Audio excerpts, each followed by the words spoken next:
Hello and welcome. Well, I've been cleaning up my workshop a lot lately here and trying to get organized. The other day I made a video on some nut and bolt storage, screw storage, and well, I've got a bunch of machine screws, socket head machine screws, pretty good variety. And I got these trays. I got them fairly cheap. There's 4 in a set, and I got them pretty well organized. But I had a huge stack of these trays, and I had to dig through, move a bunch of trays to get to the one I needed. So I thought, well, I need some kind of rack to hold these. So this is what I came up with. It's a pretty simple rack, really. It's 2x4s on the side with 1/4-inch plywood dadoed into them. Got a 3/4-inch plywood base for stability and strength. Notice the shelves don't come out all the way. You can see the labels on them like that, and there's no need. I mean, the trays are strong enough to support that. So not only does it save wood, but it makes them easy to access and easy to see. I'll show you what was involved with making it. Well, let's get started. Okay, the first thing I want to do is put together this template. I drew it in SketchUp and then printed it to scale. If you've never used SketchUp, I highly recommend it. Pretty handy.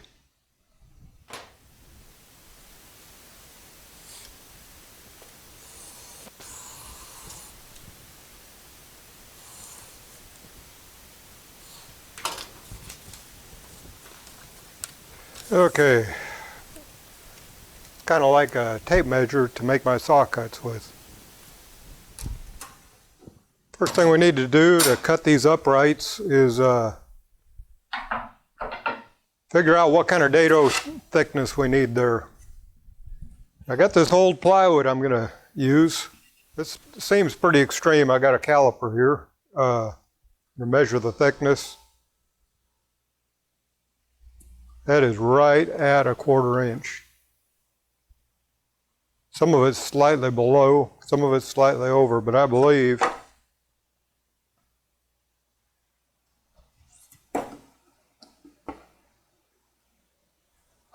if I put a 1/4 inch, 2/8 inch blades, dado stack in there, we'll be in business.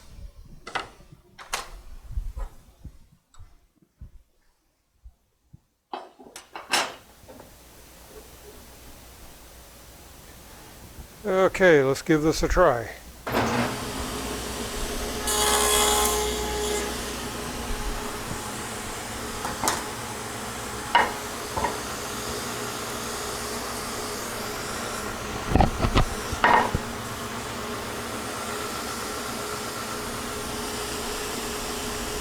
A little bit snug, but I'm going to leave it there. I can sand down the plywood or probably clamp in there. I've got 2 sleds for my table saw. A large one that I use all the time, and this one right here. I call this my sacrificial cutoff sled. It's for cutting angles and extra wide, like with a dado blade. So I want to set this at 1/2 inch. That'll be about right.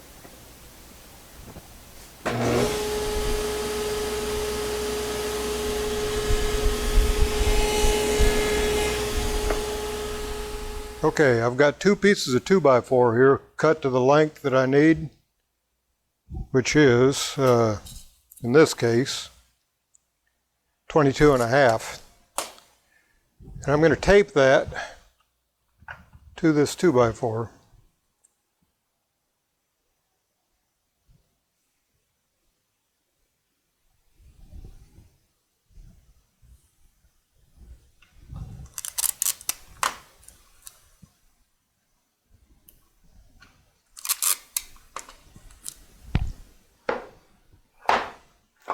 I'm going to cut them together like that.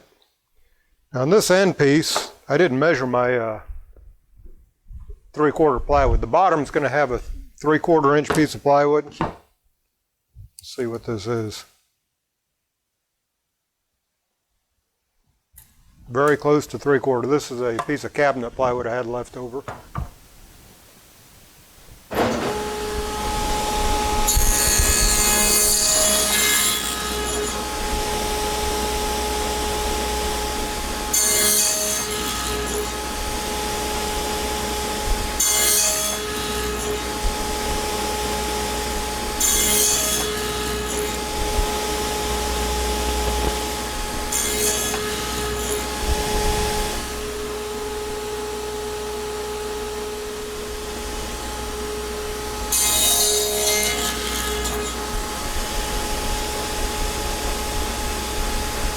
In hindsight, it would have been good to just screw a scrap of wood to the top of this so they can't move, but I'm sure it came out all right. I was real careful.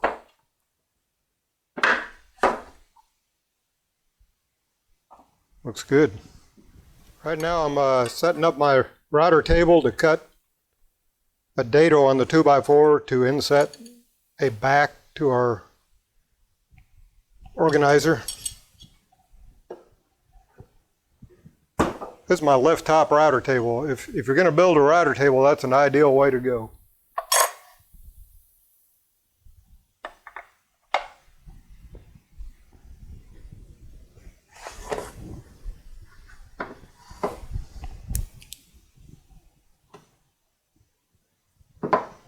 Okay, this will be our back, and this is the part I want to remove right there.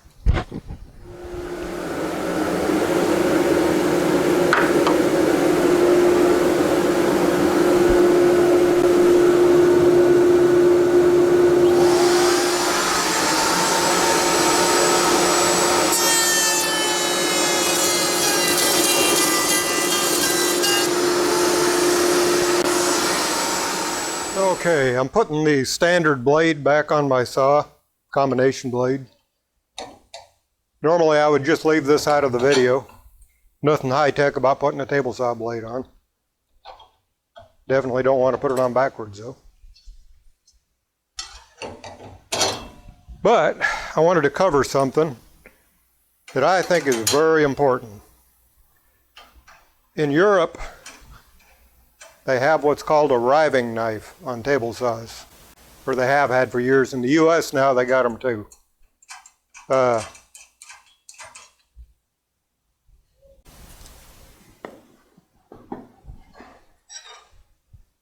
this tightened up on there, I'll tell you.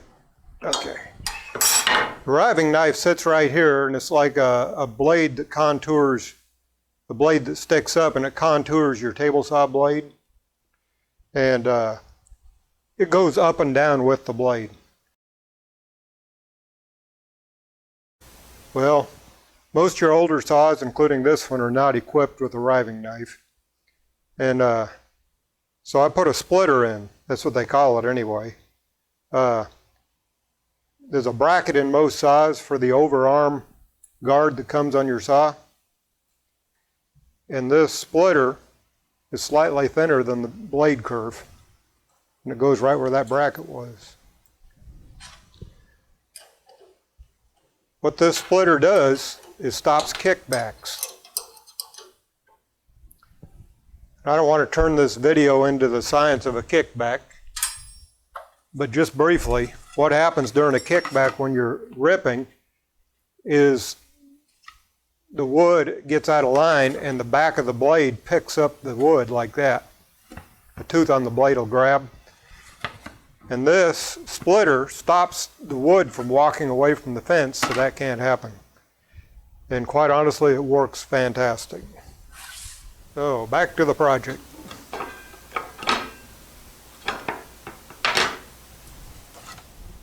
Okay. There's no set width to the shelves on these things, on this organizer I'm making. So what I'm going to do is take the narrowest wood I have. This side's been cut freshly, and these are all kind of ragged looking. So I'm going to set my fence so that it trims off that ragged edge, and that'll be 6.5 inches. I think that'll be deep enough.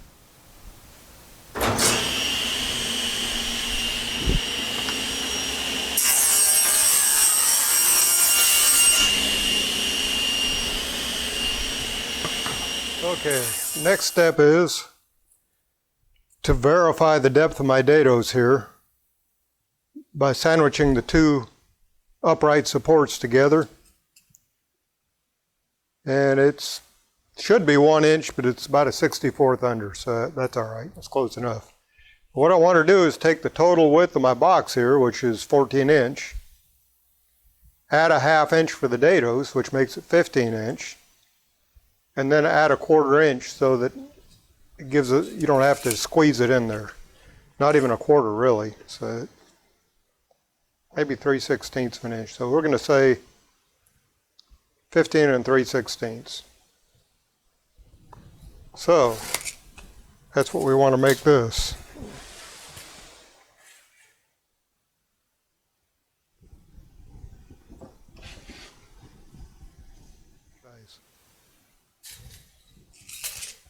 So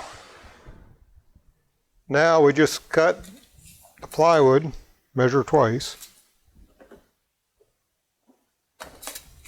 All the strips of plywood I ripped, I cut them to that length.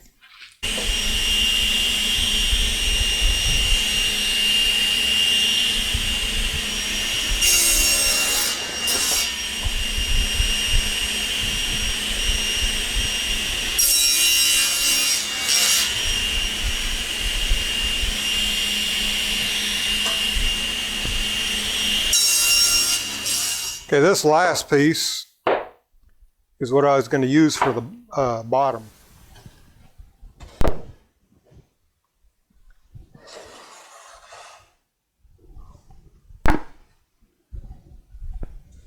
Well, we're going to find out if I cut them all to the right width. See, it's got a little bit of leeway there.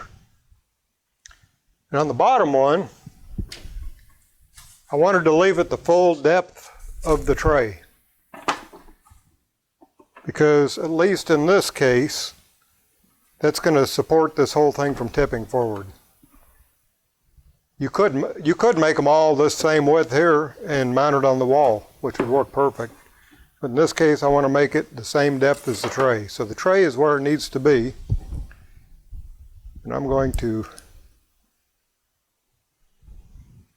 make it about that wide, which is 8 3/4.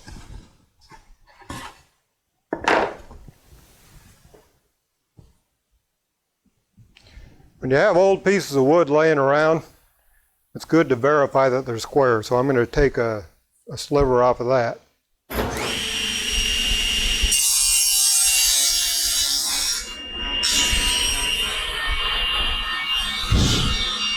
And then cut it to my needed width of 8 3/4.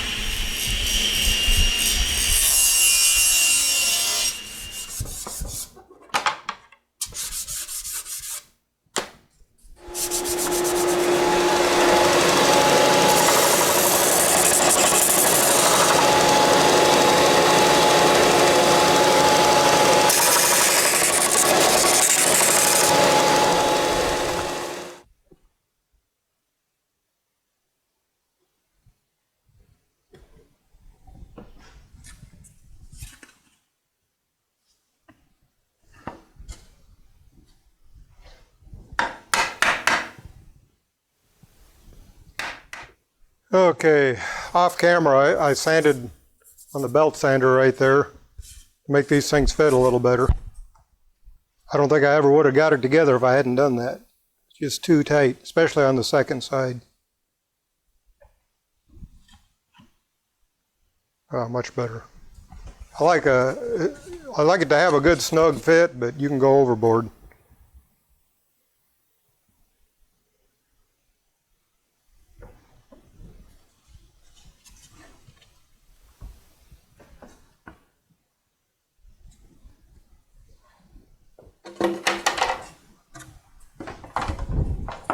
Quit that.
Put a back on that.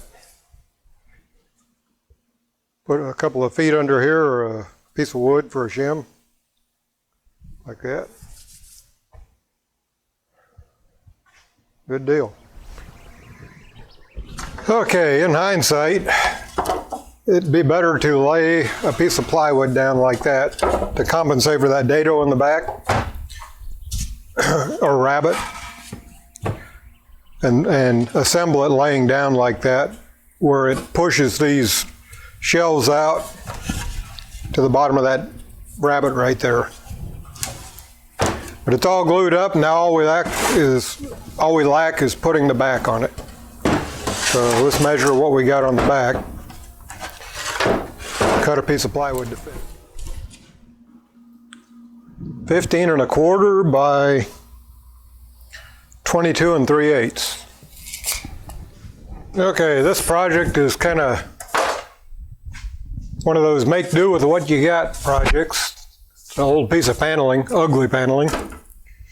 I've cut it to fit right in here. I left the bottom open. In other words, it doesn't extend, it extends to the base. And the top, I let extend to the top of the 2x4 right there.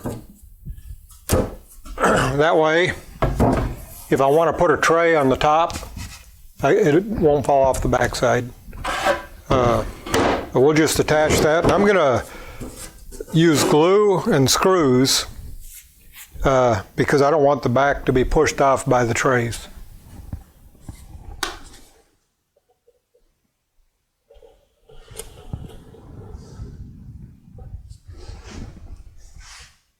I'm using the unfinished side of the paneling because I don't think glue will stick to that. Probably some kind of synthetic finish. I think that's left over from the 70s.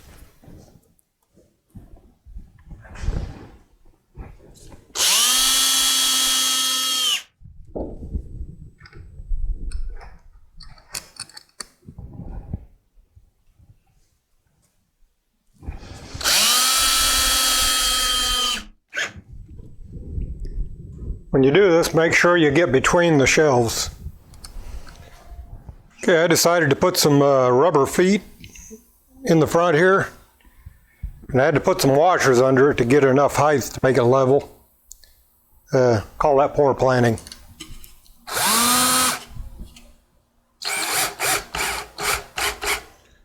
Would have been better to have like fender washers with a smaller hole, but anyway. There it is. Let's load it up and try it out.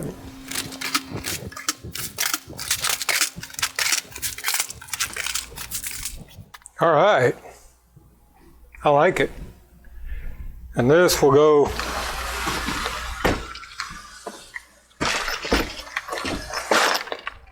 right back there. I'll show you what I got in there. It's an assortment of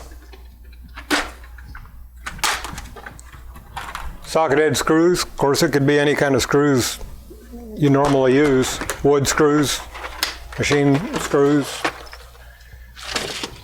Here's an assortment of flathead screws.